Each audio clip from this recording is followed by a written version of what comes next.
Kita awali dengan informasi pertama. Saudara, untuk menekan kasus penyebaran COVID-19 yang terus meningkat di Kabupaten Aceh Besar yang saat ini berstatus orange mendekati merah, Satgas COVID-19 terpaksa melakukan penutupan seluruh lokasi objek wisata Pantai Lampu, Lounga, Lepung, dan juga lokasi wisata air terjun Long Aceh Besar. Seluruh objek wisata pantai mulai dari Kecamatan Lounga hingga Long Kabupaten Aceh Besar mulai ditutup oleh Satgas COVID-19.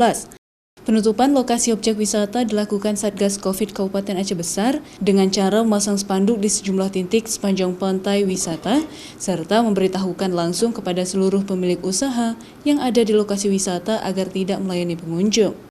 Tim gabungan Satgas Covid juga telah disebarkan ke seluruh objek wisata pantai yang ada di Kabupaten Aceh Besar untuk menjaga agar tak ada tempat usaha yang buka dan juga melayani pengunjung yang hendak berlibur akhir pekan ke lokasi wisata.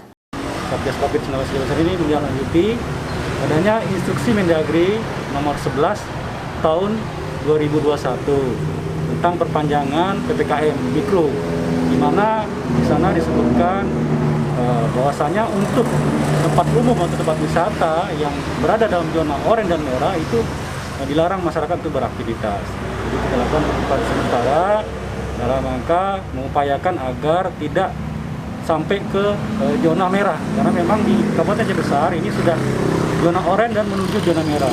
Memang sebenarnya merasa berat, tapi untuk menjaga kebersamaan kesehatan kita, macam mana kita harus mendengar dulu peraturan yang berlaku ini. Tapi jangan sampai lama kali, kami kan mencari sesuap nasi di sini.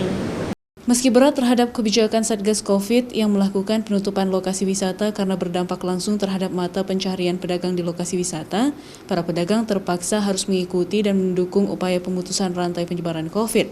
Namun mereka berharap penutupan lokasi wisata tak berlangsung lama. Raja Umar, Kompas TV, Aceh Besar.